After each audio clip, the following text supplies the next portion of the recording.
Nestled in the hills of Brentwood, the Skirball Cultural Center is one of the largest Jewish cultural venues in the country and has been around for almost 20 years.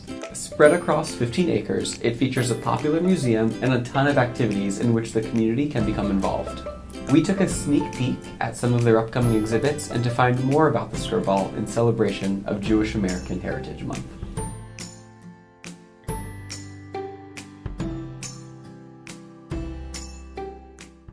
So thank you guys both so much for sitting down with me for Jewish American Heritage Month. Okay, so Danny, I want to start with you first. You guys currently have 3 exhibits happening right now. Black is Beautiful, Fearless Fashion, and a Spotlight on Andy Warhol. So can you just tell me briefly about each? Yeah, of course. So as you mentioned, we do have 3 galleries that rotate exhibitions throughout the year. The smallest one is the Spotlight on Andy Warhol. It's a series that he did in the early 80s during his business art phase. And it's a series on famous Jews in America in the 20th century. Black is Beautiful, the photography of Kwame Brathwaite. That is obviously a photography exhibition. We have over 40 new prints of images from that artist. He was pivotal in campaigning and propelling this campaign of Black is Beautiful, a part of the civil rights movement in the 1960s. It was the Grandassa models that was exclusive for African American models and displaying their natural beauty, that's celebrating their African roots. And then lastly, we have Fearless Fashion, Rudy Gernrich, which is about a fashion designer. He was a Viennese Jew and came to America after him and his mother fled in 1938, and he became one of the most prolific fashion designers of his time in the 1960s. He commented on gender fluidity at that time, as well as body positivity, so he is very relevant to today, which is a part of why we are doing that exhibition. Do all of your exhibits center around a Jewish person or theme?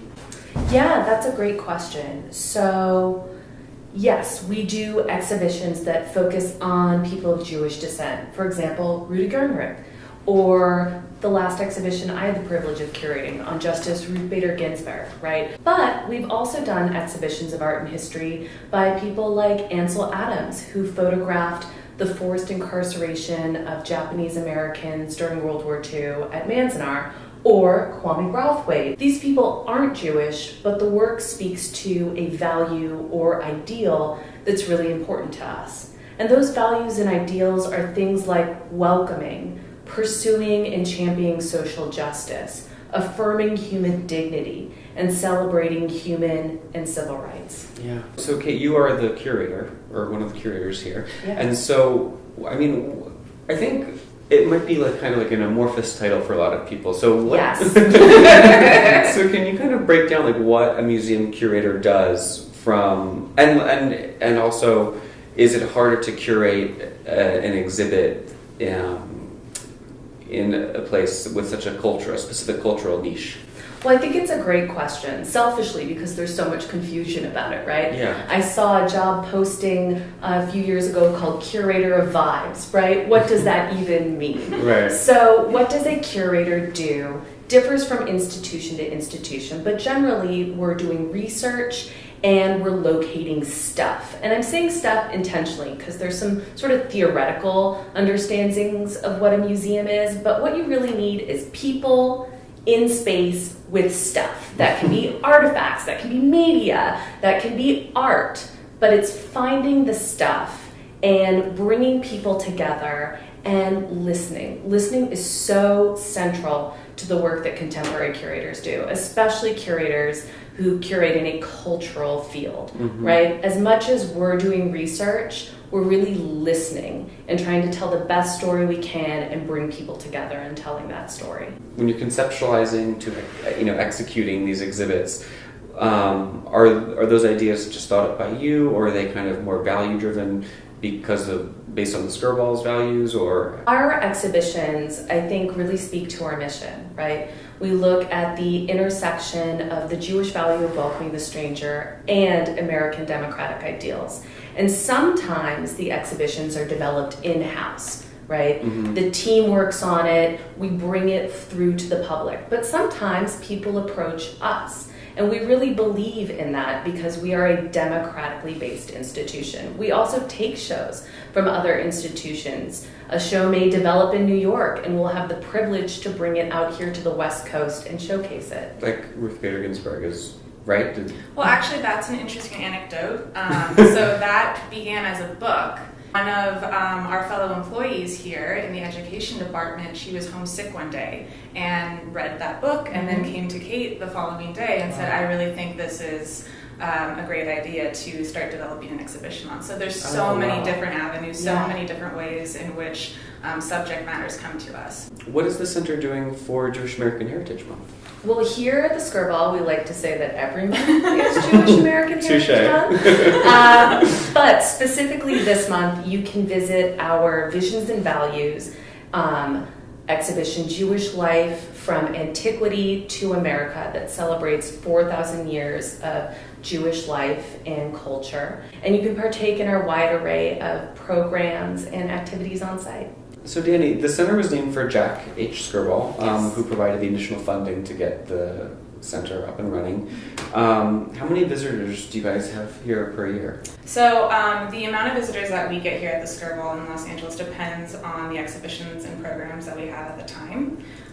There are several hundreds, thousands of Jews in Los Angeles. Second, it's the largest population of Jews in America, second to New York City. Wow. So we are proud to be an establishment that celebrates that diversity that's a part of Los Angeles. But you guys are both young professionals, like in that millennial kind of age demographic. So why do you think it's important for particularly Angelenos in that demographic to kind of come and experience the culture that you're celebrating here? Because I think a lot of times it's great for kids to come, or for retirees to come and look at an exhibit if they aren't doing something that day or whatever, but engaging kind of that younger demographic. I think a focus whenever we approach a project here at the Skirball is to inspire our audience, and so that shouldn't really be relegated to certain age groups. And so what we focus on are finding stories that touch upon the Jewish values that we celebrate, but that are going to inspire people of all different backgrounds and ages. And we find the stuff and we find those stories that have come before us that inspire us today to help shape the future. Yeah. And so it's really, we're very fortunate what we get to do. That's beautiful, yeah, definitely. Jewish American Heritage Month was established in 2006, actually, by George W. Bush. And the definition is that it enables the exploration of religious pluralism, cultural diversity, and participation in American civic culture, which very much sounds like the Skirball's values that you guys were just talking about. Yeah. Why do you think diversity is such an important theme for the Skirball to keep practicing in this day and age when, as a society, we're very divided right now?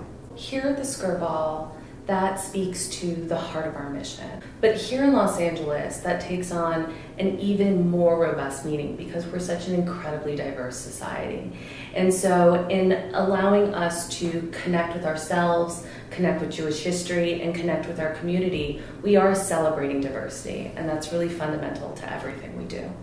Well, thank you both so much for taking the time, and you guys, I was just downstairs looking at the exhibits, and they're beautiful. You guys always have great exhibits, Thank you. truthfully, so yeah, keep up the good work. Thank you. Thank you. We'll try.